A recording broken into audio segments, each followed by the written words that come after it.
Ready.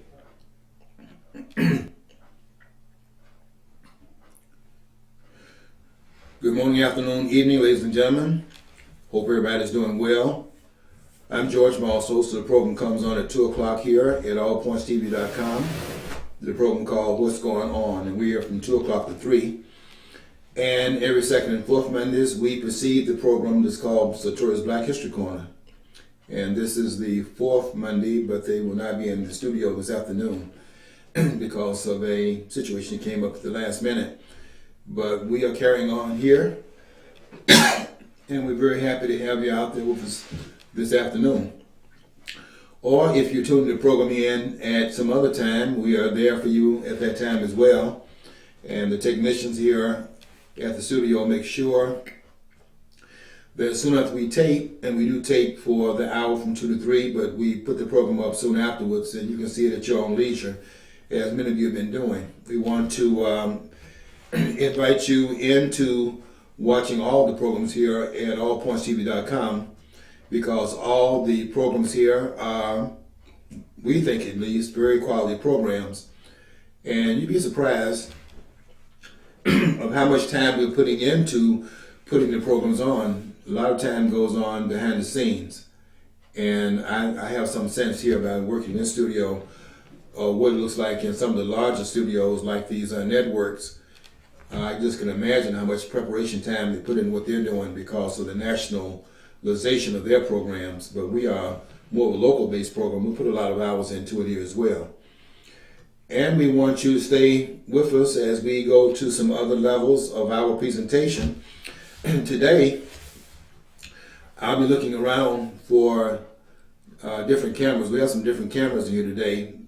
Last week we had several cameras in here, a number of cameras in here, and we've added to that. So John told me whenever the lights come on, whenever the lights come on, just turn like they do on the studio cameras. These major networks, you see them turning, and they're turning because a light has come on in another camera, and then they turn that way and look at that camera. And we have a lot of cameras in here, and we have to be mindful now that we've added an additional camera to the ones we already had. So if you see me turning, trying to find where the light is, that's what I'm doing, as a matter of fact. Just trying to locate where the latest cameras are on that we have added to the studio from last week. We're continuing to develop our studio and build upon what we've done in the past. I don't think our technicians are ever satisfied in having arrived at the apex of what they do, and they continue to put things in place and make it even better than it was in the past. And I want to encourage them to continue to do that, but they don't really need any encouragement. They do it because they're perfectionists, and they want to get this right and make it as good as it can be for those of you who are staying with us in our programs here at allpointstv.com. Last week, we ended up talking about the economy, and we're gonna stay on that for a few weeks, not for the whole hour, but for a few minutes of the presentation in the future, just because we need to get people more into how things happen economically. And I really think that we don't understand economics as well as we should by design, because economics is really about the money. And I don't think anybody would find dealing with your money to be boring, but it's made boring so you won't really understand how money operates in this society. And I think that's you go in these social studies departments, and people are very. I know I'm in economics. One of my master's degrees in economics, and I think it's a field that is people are made to be leery of, because I don't think they really want us to understand how money operates in this country. And when I talk to people out in the public, I don't find too many of them that really are conversant about money. They know very little about how money actually operates in this country. And I think it's pretty much the same all over the world, because we are all operating on the same kind of fumes. In fact, I would contend that there is no money there's no money in the system. There's no money in the end of the systems in the world. What we have in the world are currencies, and currencies are not money.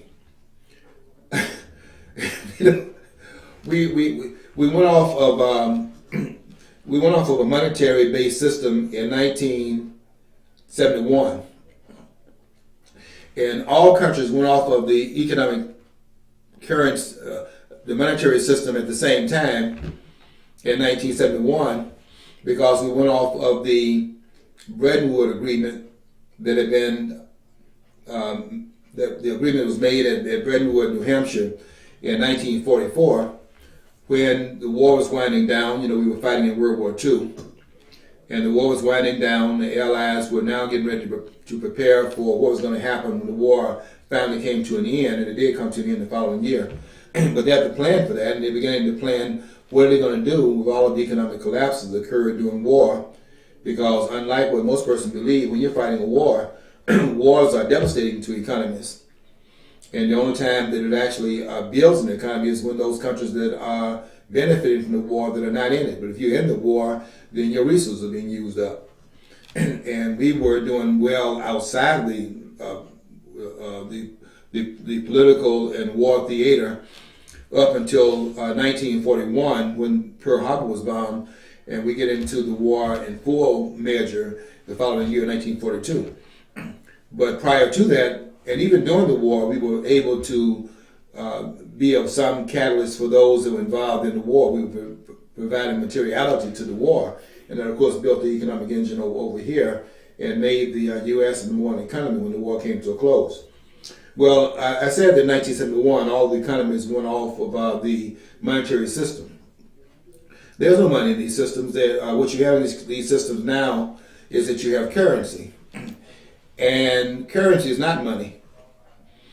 In fact, when we went off the agreed upon gold standard that had been agreed to in 1944 in Bretton Woods, there was a conference held there in 1944 that had 44 countries in attendance.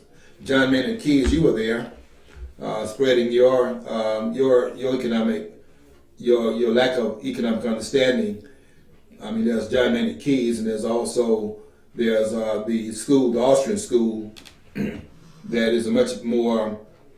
I think it makes another inroad in how economics actually operates. I don't think John Maynard really understood the economy as well. I think I put him on the same level, a little bit above, but on the same level as Paul Krugman.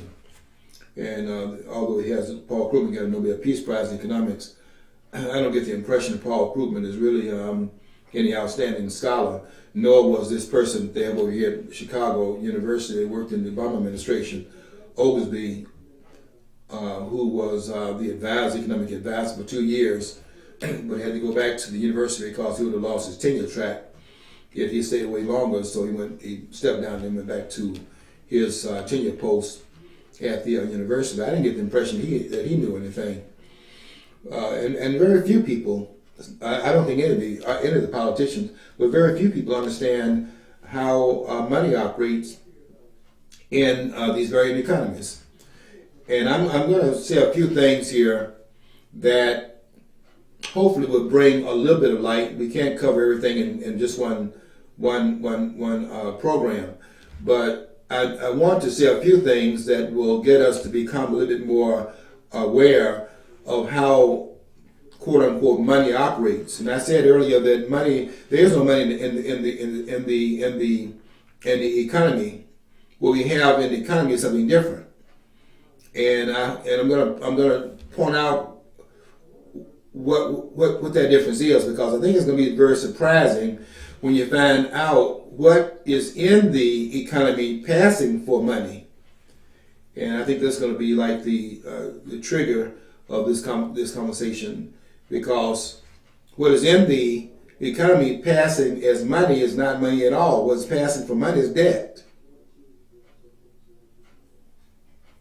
The whole economy is based upon debt.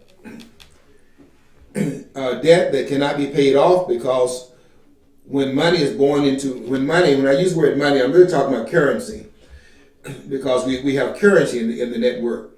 the dollar bills, the $5 bills, whatever dollar bills you're talking about, that is currency. And if you look on on that currency, the pass for money, you'll see that they actually tell you it's currency. And you say, well, we can spend it in the store. Yes, you can spend it at the store, but you can spend it at the store because of what is on the money that says that this will be taken under the color of law. It says that this is legal tender. It doesn't say it is money, it's legal tender that shall be taken for all debts, personal and private. So what does that mean when you translate it? It means that when you take the currency to a proprietor, they are, through statutory claims, which means by law, they are by law required to take the exchange. And really what I try to do right now, I have some investments, but what I try to do right now is all the money that I have that is kind of like the free floating money that I have. If I want to buy something, I go and try to do it now to exchange the currency for that which has value, because there's no value in the currency, because the currency is really debt. That is the bugaboo that's not made coherent, because if people understood this, they would have a lot more, be even more outraged than they are right now about how the government in Washington operates, because they're not being honest with the American people. This debt that we have here, going toward $19 trillion, is debt that they make it appear that the debt is what they're borrowing from other parts of the world, and that's not. We don't owe $19 trillion to the world. I mean, they can talk about. I heard Donald Trump say we owe $1.4 trillion to the Chinese, and we owe another $1 trillion possibly. There is somewhere around that to the Japanese. Okay, that's okay, fine. That's $2+ trillion of debt. Now, where is the rest of the debt? Because we said the debt is now approaching $19 trillion. So where's the rest of the debt?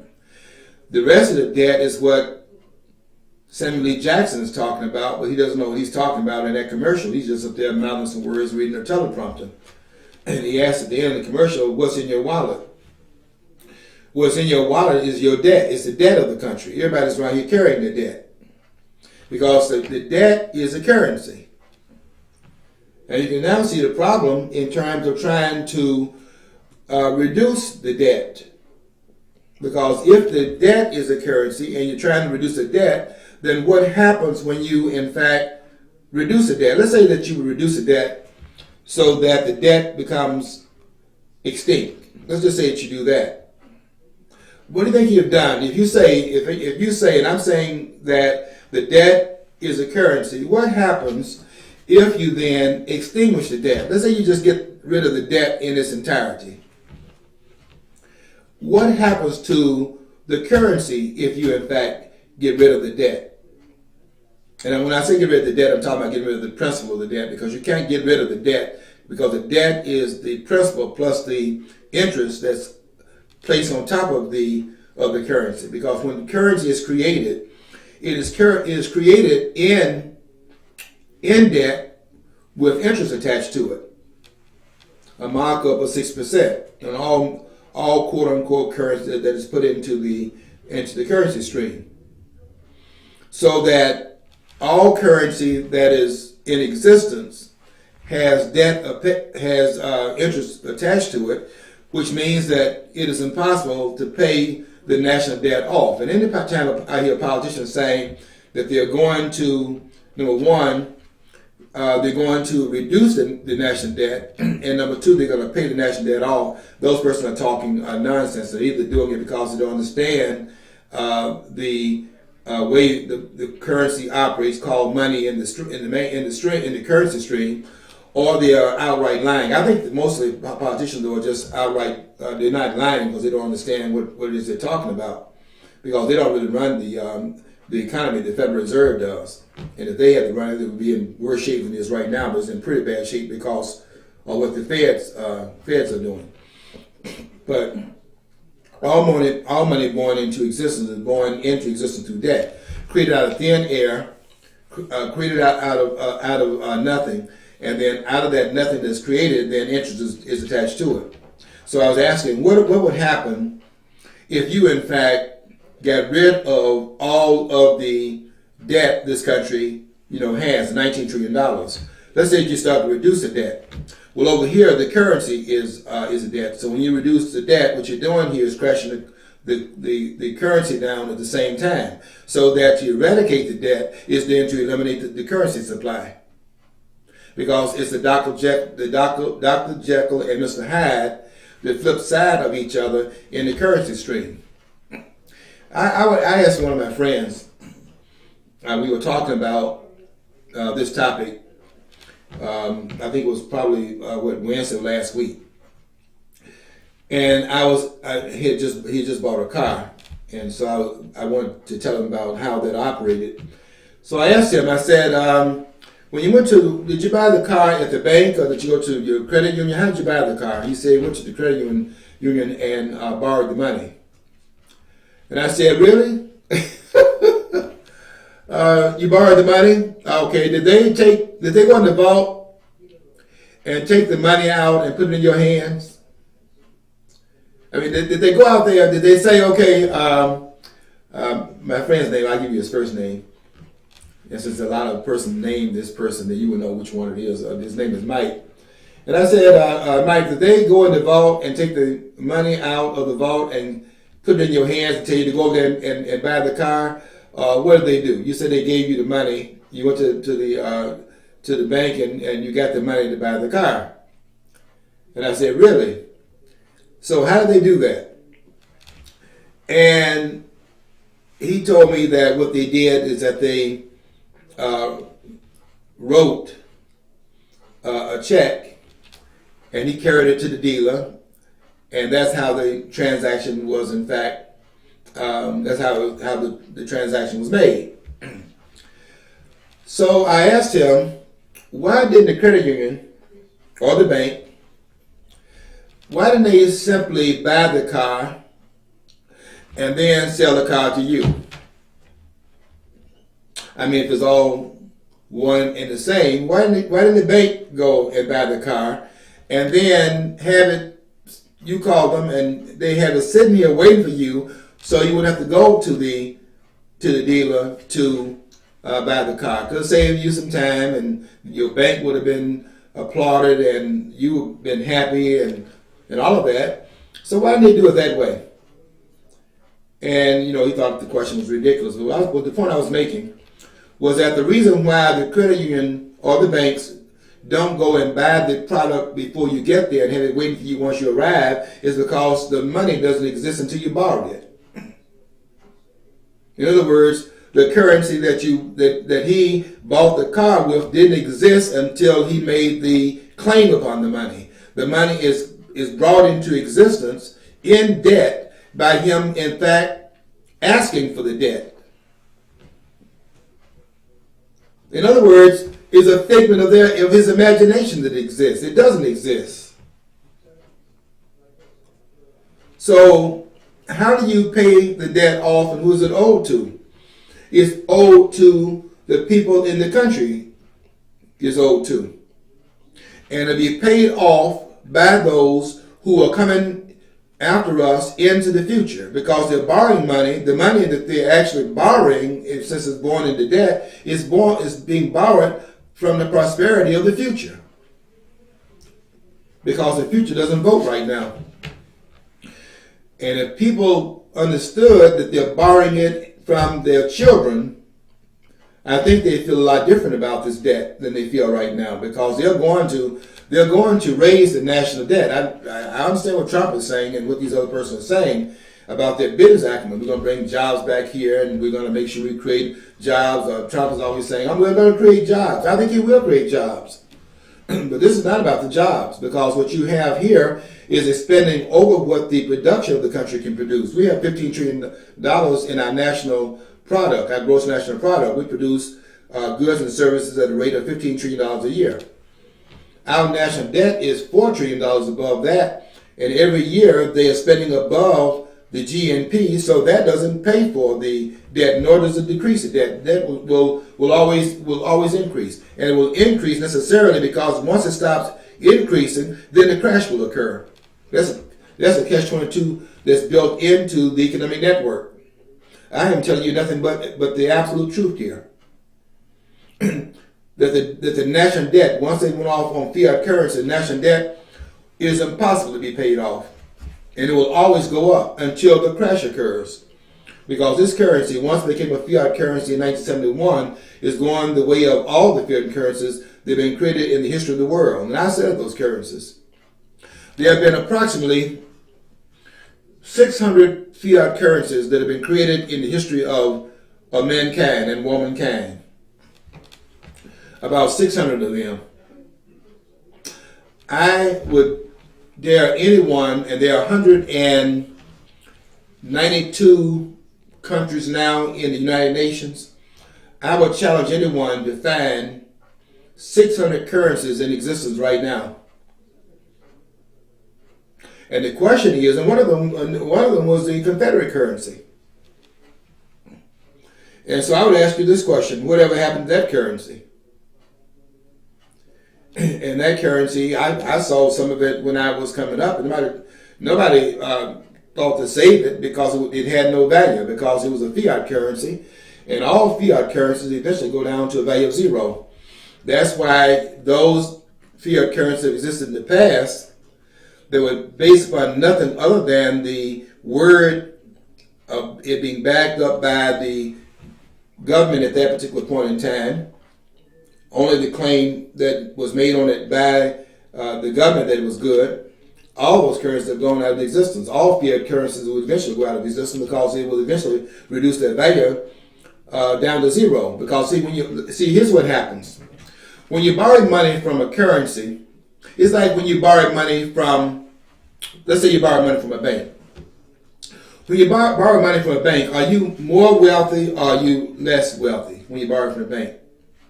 You're less wealthy, right? Okay? You're less wealthy.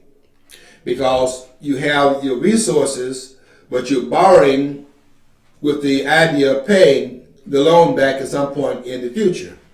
So you are less wealthy. Well, what happens when you borrow money out? And I say money, and I'm using money and currency interchangeably now. When you borrow money out of money, what are you doing with the money at that point? You're making the money what? Less valuable. You see, when you borrow money, you're creating more debt. And what more debt does, it creates inflation. What inflation does, it makes the money less valuable, because what is inflation? It is the counterfeiting of the currency, which is outlawed if you do it. That's why they may forgive you. Lois Lerner is forgiven. I just heard this morning on the air that they're not going to prosecute Lois Lerner for having gone out there in 2012. She was targeting all the person that had the word patriotism in their name. You should think about that in terms of anybody that had the word patriot in their name, anybody that had Tea Party in the name, which goes back to the Tea Party in the 1770s, right? When we had the patriots standing up in this country and beginning to oppose Great Britain. These are the patriots here. These are the founders here. And they're using that as a replication today of how they feel about the taxation policies of the country right now. So these are the patriots, but anybody that had patriotism in their name, look at how they were being targeted here. Well, they told that Lois Lerner, they said this morning, Lois Lerner will not be prosecuted. And so there's forgiveness, right? And I don't think they're going to prosecute Hillary Clinton. I could be wrong on that one, because I think there are some egregious things that have happened with those emails. And don't forget, they brought the president down for doing geometrically multiple times less than what Hillary Clinton did. Look what Nixon did. And that was 18 minutes of the tape erased by Secretary Woods. And look at how that was used to bring the Nixon administration down in 1975. And I don't claim that Watergate brought him down. The media brought him down.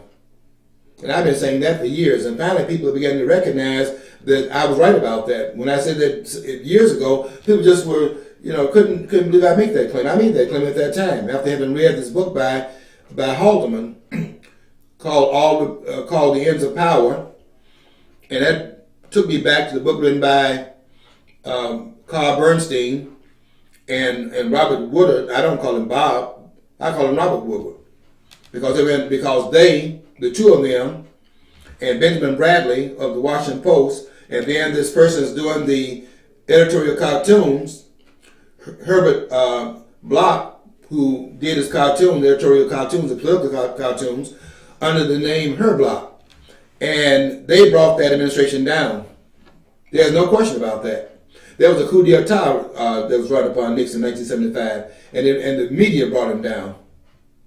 Okay, well, we got Clinton right now. And of course, the media came out after the debate was over, and after she went before this foolish committee that's headed by Trey Gowdy. I couldn't believe the unprofessionalism of that committee and how they were in there arguing with each other. I mean, that was venom coming from both sides here. Elijah Cummings from Maryland arguing with Trey Gowdy, and they're going at it, and they're trying to get the information from the witness, Hillary Clinton. She over there laughing at him, and knowing that she had had someone that would run the interference for her on that committee, and that person was Elijah Cummings. If you look at the background, you saw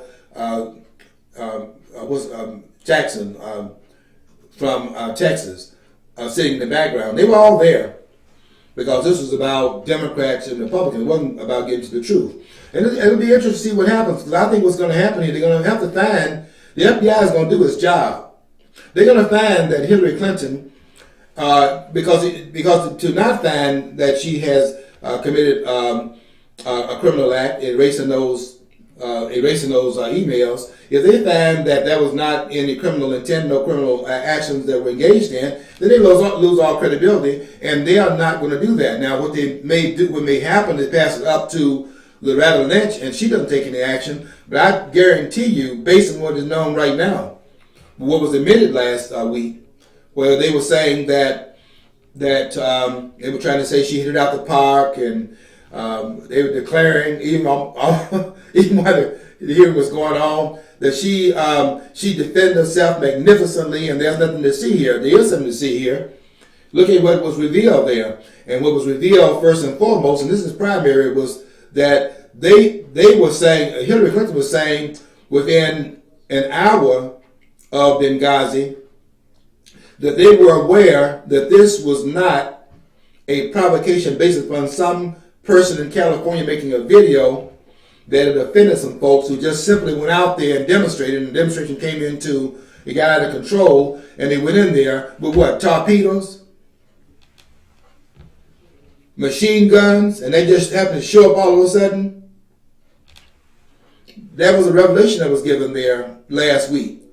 And that was several things that came out, but the press was covering up that part of it. We'll see I know what the FBI is going to do. They're going to bring back a finding that there's a violation here, serious violations. You didn't see it, but I make myself see it. And what I saw was a number of things. One was the fact that Hillary Clinton said one thing to her daughter and another thing to the ambassadors of Egypt, and also the ambassador of Libya said, we know this was not about a film, a video, but they said to the American people it was a spontaneous event. They put Susan Rice on TV that following Sunday. The event happened on Thursday. The following Sunday, after they had more time to look into what had occurred there, had to go on 5 different programs and then put this video, and then they put this man in jail. If she doesn't go to jail, then we know. I don't think that happens. But I'm talking about Lois Lerner. Lois Lerner was using the IRS, the Internal Revenue Service, which is the bullet pulpit into the lives of all the American people. So if you get out of line, that's a smash agent they put up there, because they can come, because when you're dealing with the money, you're dealing with everybody in the country. That's why they didn't pass Obamacare off outside of the IRS, because they want to involve everybody in it. If it's outside of that, then you have some leeway to get away from it. But the money is, because the way money operates, everyone is intricate to the money supply, quote unquote, using that in place of currency, because there's no money. Only currency.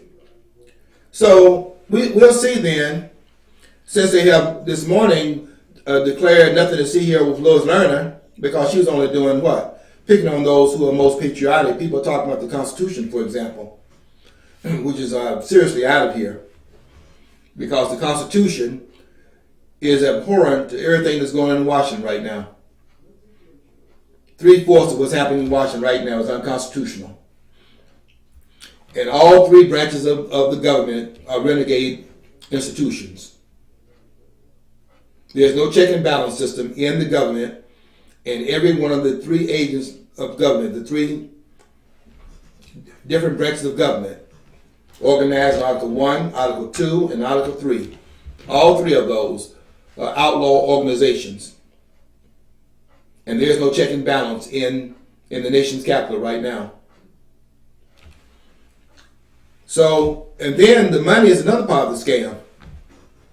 I mean, we're actually in a matrix in a way. It's almost like a matrix, because everything that we are dealing with is artificial.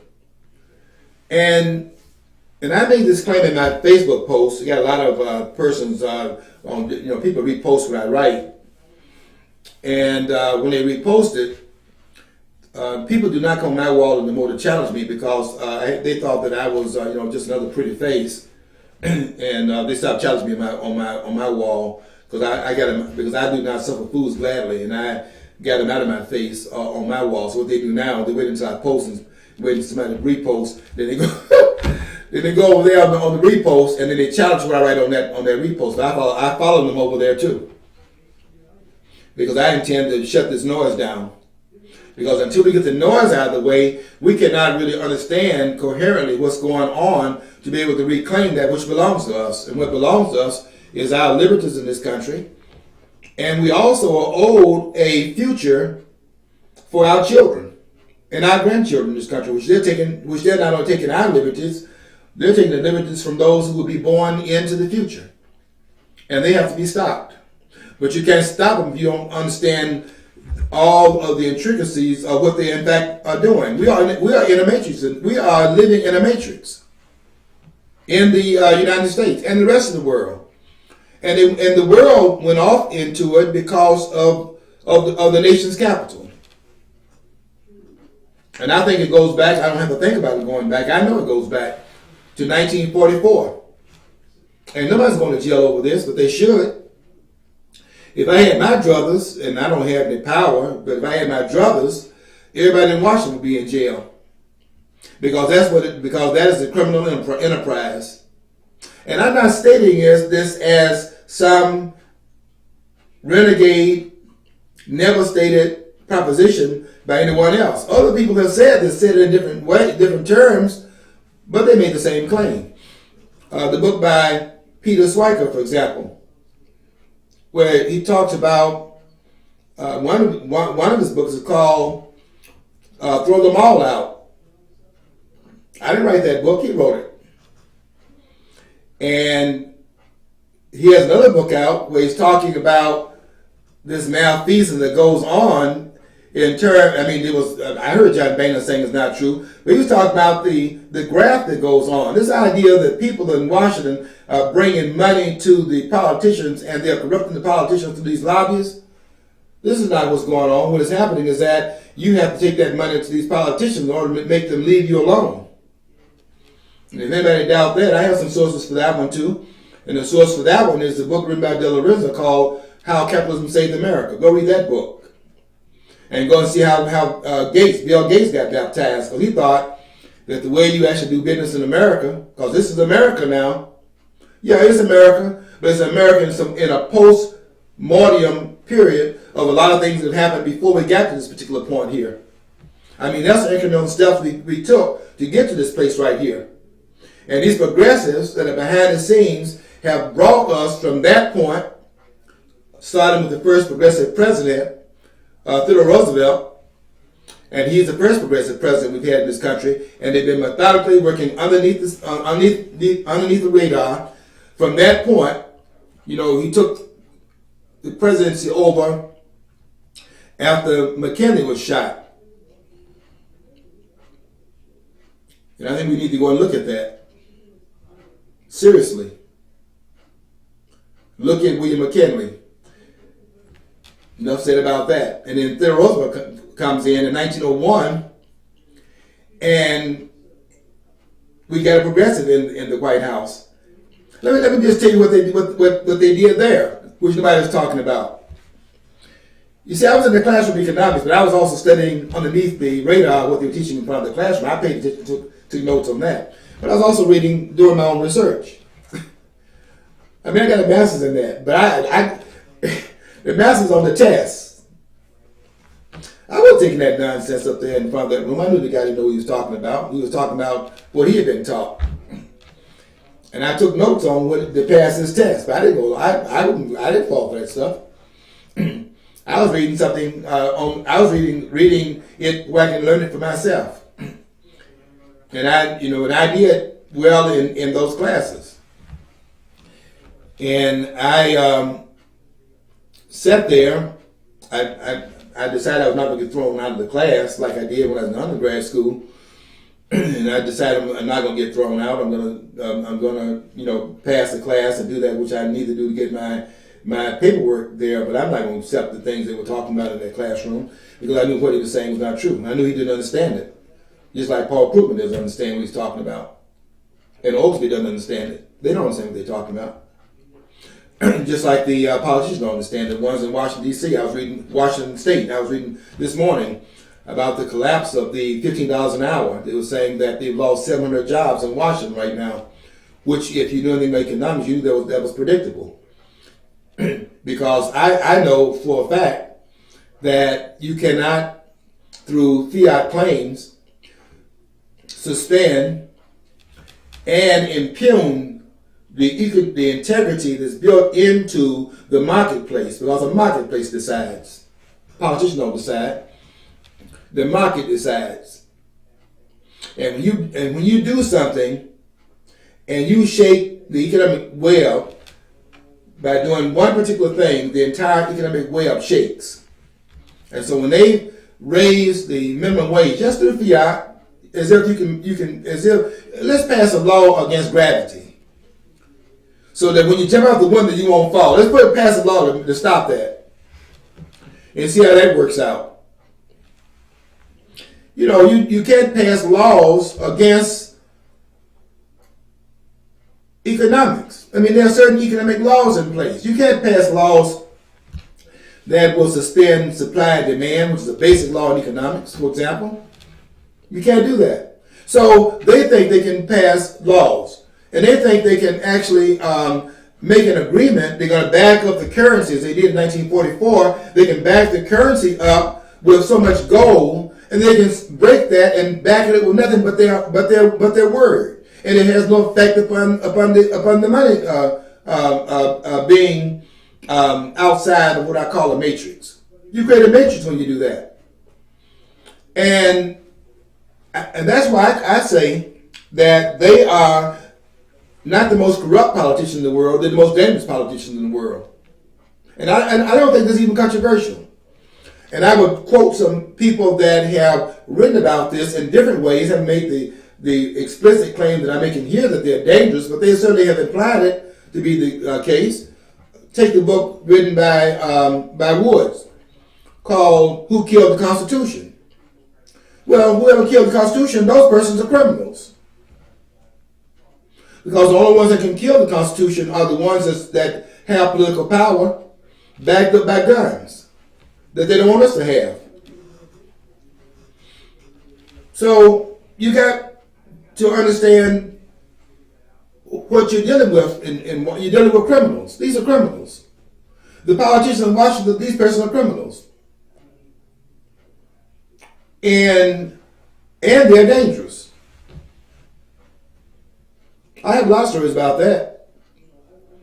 and I'll give you a name here, let's go look up this person here. I mean, these people are so criminal that they would trade a trader, Bo Bergdahl, a trader, as excuse to release 5 terrorists who have American blood on their hands. And what does that say about their relationship to the American people? They don't care anything about the American people. They don't care anything about you, your children, anyone else. These people are sociopaths.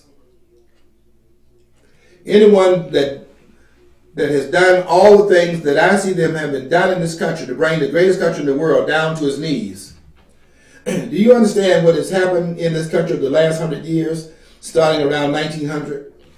Really starting in the 1890s. Let's go back a little earlier than that, 1887. And then with the Sherman Antitrust Act and those kinds of acts. Well, it was a real interesting thing that happened there, right? Because the American people were against monopolists, but guess what they considered monopolists to be? They were against monopolists, and they considered monopolists to be when the government favors one particular business entity over another and create a monopoly with government in back of it. And guess what they did to bring about the government getting involved in creating a monopoly? By having the government to then come out and act as if they were the ones that were going to stop monopolists. They flipped it, passing acts as if they had to stop the businesses from being monopolistic, which is absurd. Let me tell you what we're just talking in random here, but I have to bring a lot of things in because there's so much to this narrative. The monopoly, the colonization of the monopolies in this country is impossible without government. Let's say because they tried it without government. Go back and read about it. There's a good book by Ron Chernow on the House of Morgan. It's an excellent book, very big book, because when Chernow's writing a biography, you're going to be there for a while. Got one out on Hamilton, got one out on George Washington. This man, I don't know anybody out there like him. Ron Chernow. This man is something. And when you read his book, you're gonna be there for a while. you got to plan your vacation around his books, because you're not gonna be able to just get away that easily. Because when he writes voluminously. And he wrote about Hamilton. Got a great book out on Hamilton, who tried to set up a national bank.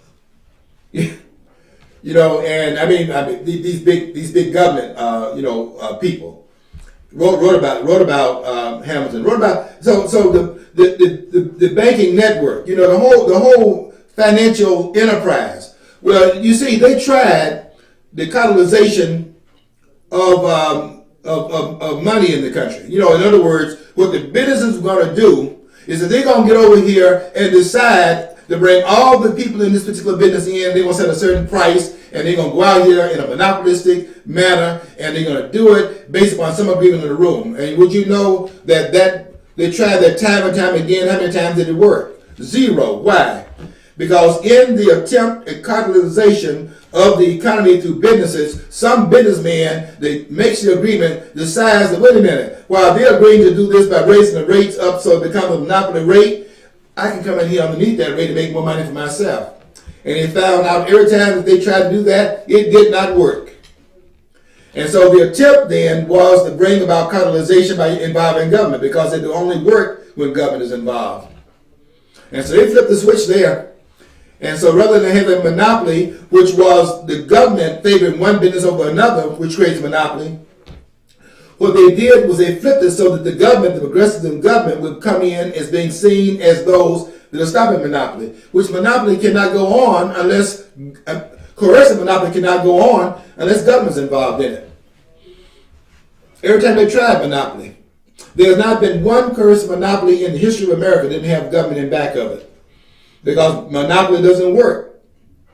If you, in fact, try to set a price based upon monopoly, what happens in the colonization monopoly without government, you give the other guy an opportunity to come in. If you raise your price, he comes in and create a competition, and the market punishes him for having the price up here through a monopolistic manner, creates an opportunity for us, comes in, sells it at another price, and this guy goes out of business because monopoly doesn't work in the free market, because there's no coercion in the marketplace. And that's what they found out. And so this artificiality they tried to import through the progressive movement didn't work because the progressive didn't have the cover of political power to back it up. And that's what they're working on. And they began to work on it from 1900, really back in the 1890s, 1880s, 1890s. They have a progressive president in the White House in 1901. They continued that the progressive movement under Woodrow Wilson, who came in 1913, elected in 1912. And under his administration, you saw a number of things that went on, one of which was the 17th Amendment, which in fact got rid of the state check and balance in the federal government's power. The way you elect senators, which was the election of senators the same way you elect the members of the House of Representatives, that wasn't intended by the framers. The popular election of senators, which really did a distortion of the political system, but it took it from underneath the onus of control by the states, because they were once elected by state legislatures, which meant they were the states' representatives in Washington, overseeing what the government doing on behalf of the states, making sure that the government followed what was given to them under the power of Article 1, Section 8, which itemizes and enumerates the powers of the federal government. It does not give them the power to do the 3/4 of things they're doing now that are unconstitutional, and it can be held in check by the states being there, looking at them within the structure of the federal government and making sure that they did not cross a line over into where the states' rights are. And look what they've done to the claim of states' rights, making that seem as if it's some southern-based thing. When it really was all the states had to protect the rights of the states. That's what was intended by the framers. They made that a bugaboo, trying to act like it's all about racism and so on and so forth. I mean, these people are very smart and very clever, and you have to be smart and clever with them. Well, they had the 17th Amendment added in 1913. They had the 16th Amendment added in that year, 1913, and they also had the creation of the Federal Reserve System, which they've been trying to get a central bank forever, because without that, government has to restrain itself just based upon its ability to pay for its programs. It cannot grow exponentially out of control because the money is restricting it. And they intended that also. I mean, these framers were no lightweights. They tried their best. They understood politicians. I guess they understood themselves. They really understood human nature. They recognize the power that their impulses of their own. That's what they understood, John. They understood it for themselves. And they were doing this as much to safeguard what they would do in power as those that would be their progenitors would do once they assumed power down the line. That's why they were saying, do ordain this Constitution. And they were ordaining it for ourselves, they said, and for our posterity, those that would come after them. And they were doing it so as to restrain themselves. They were doing it just as much against their own inclinations, human inclinations, as they were doing for the others. Because they understood that this could go out of control very, very, very easily and very quickly, and it had done so in the past. There had been no republic that. Look what happened in Rome. Look what happened in Greece, which is the place where democracy was in fact founded. And that's, of course, Greece's greatness, having founded this whole democratic, concept, which existed nowhere in the world before that. And that's to the Greeks that great credit you give them for that. Not so much the math and some of the other things which happen elsewhere, but not everything is on one particular place. It's different people have different kinds of contributions they make, because no one civilization has it all. But they knew that, and they did things to safeguard it. And one thing they did to their great genius was not to give the government the direct power, the power to directly tax the American people. They understood the power to tax is not the power to to enslave, but the power to oppress completely. I mean, that's what ours is standing up there. Because it's holding over the liberties of the American people that can smash down upon them at the drop of a hat through the money supply. That's what the danger is. And it really is unraveled when the progressives finally had installed their first president, and some things occurred under Theodore Roosevelt. Don't forget Theodore Roosevelt was up there on Mount Rushmore. He didn't deserve to be up there. He was aggressive. And John, he took that seriously. He knew what Roosevelt knew what he was doing. Roosevelt was actually the conduit for people like Piermont and others, Piermont Morgan and Carnegie and Vanderbilt.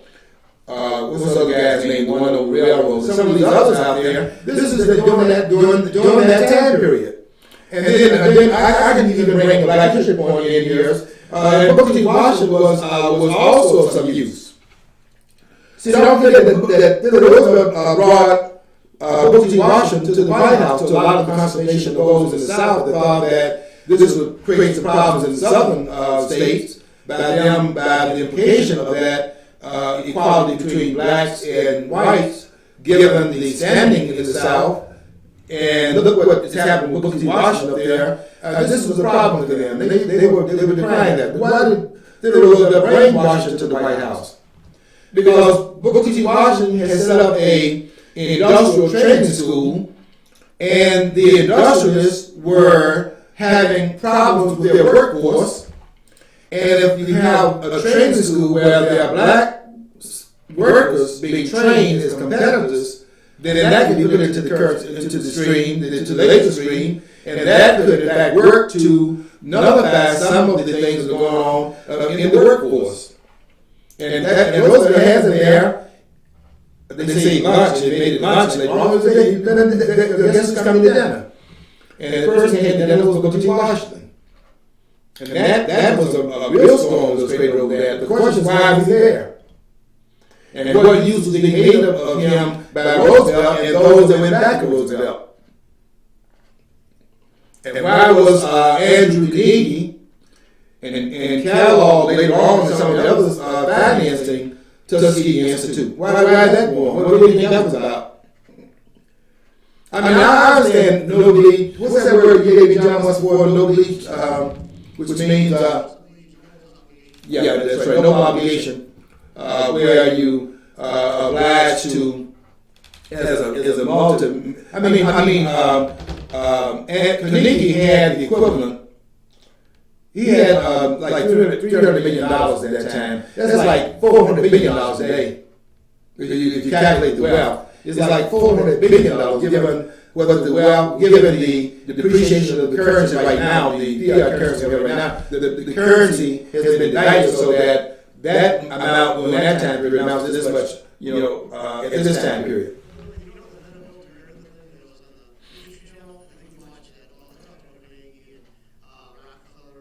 Yeah. Mm-hmm.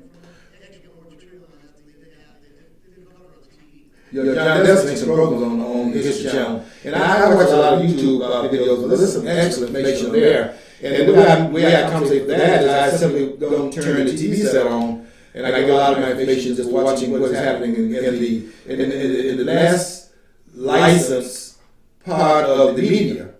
And wherever the media is in fact licensed, that's government control, so you don't get you get half a loaf rather than a full loaf. But I watch a lot of YouTube because the other side of it can be put back into that arena that's taken out of it when you have these licensing bodies that are presenting the narrative. They have a lot of controls in place. But the History Channel does a good job. That I will say. They're very good at what they do. And there's some others on those other channels that are informational channels. I watch a lot of National Geographic too.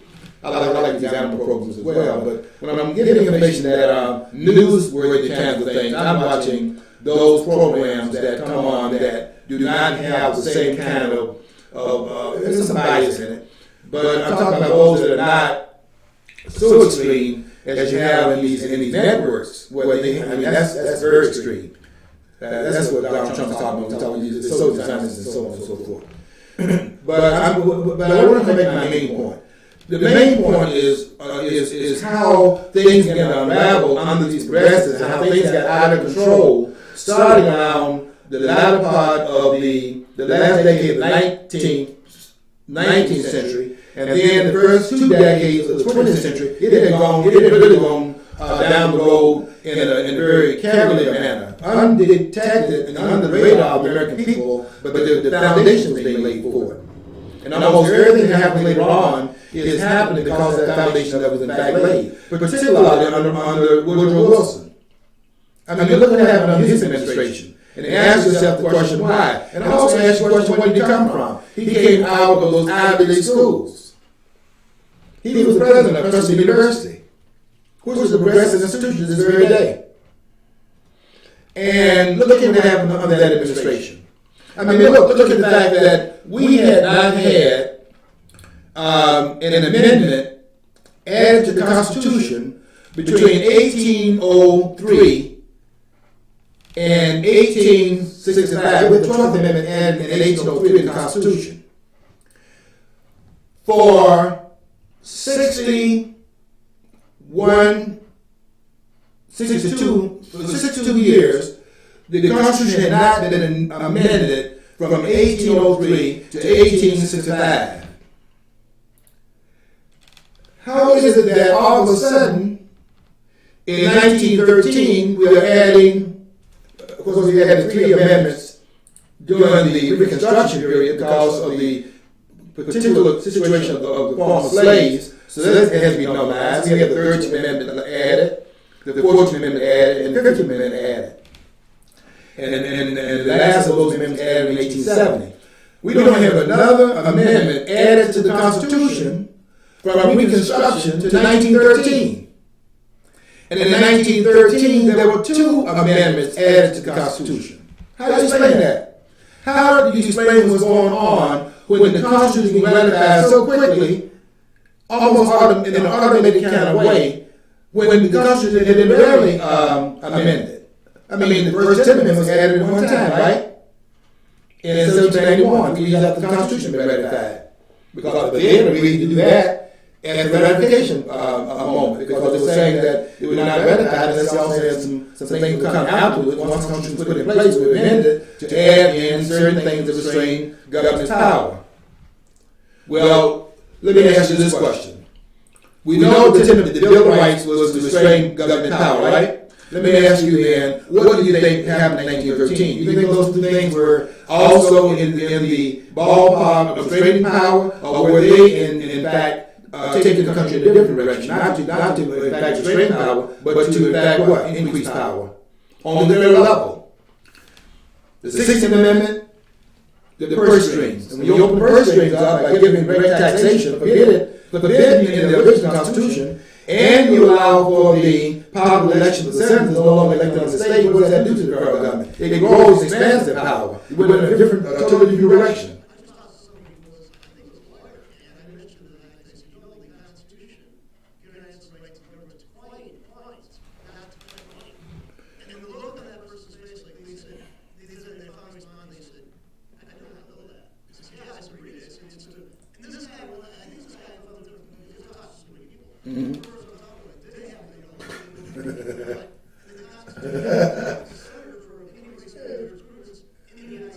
Yeah.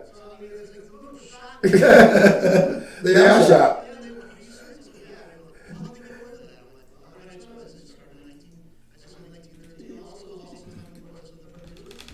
John, you're exactly right, and I tell you, most persons are shocked when you hear that because they don't even understand that the framers now want money printed because first of all, you can't print money. Let's be honest, you can't only print paper.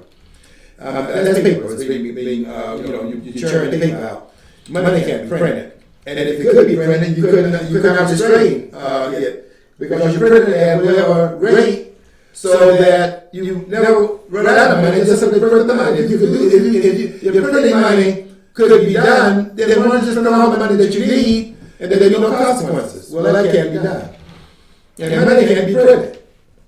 So, but all of this began to happen when they changed the way the government was set up to run by the framers, who had figured some things out and put that in place for our long-range use, that would have, in fact, placed this country in good stead in perpetuity all the way down the line to your children's lives and the grandchildren's lives. It would have been unending.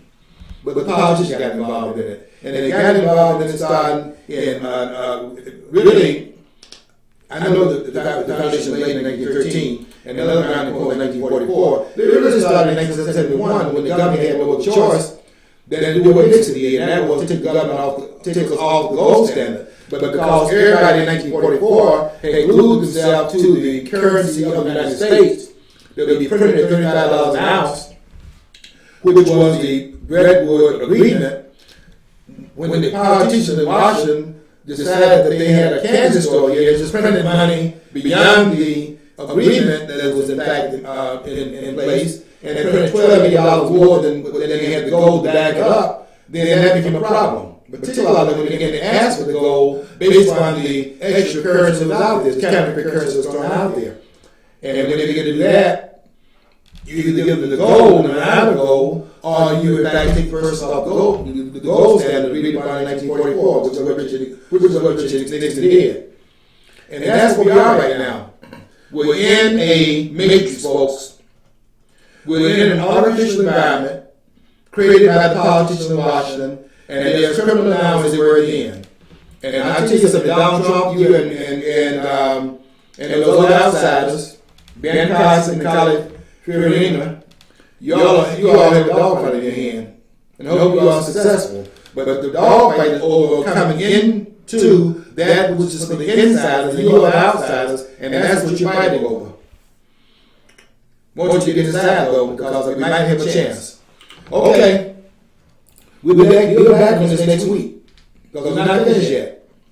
But until next week, I want you to, as always, follow your dream, because if you don't follow your dreams, you'll never know what's on the other side of the rainbow.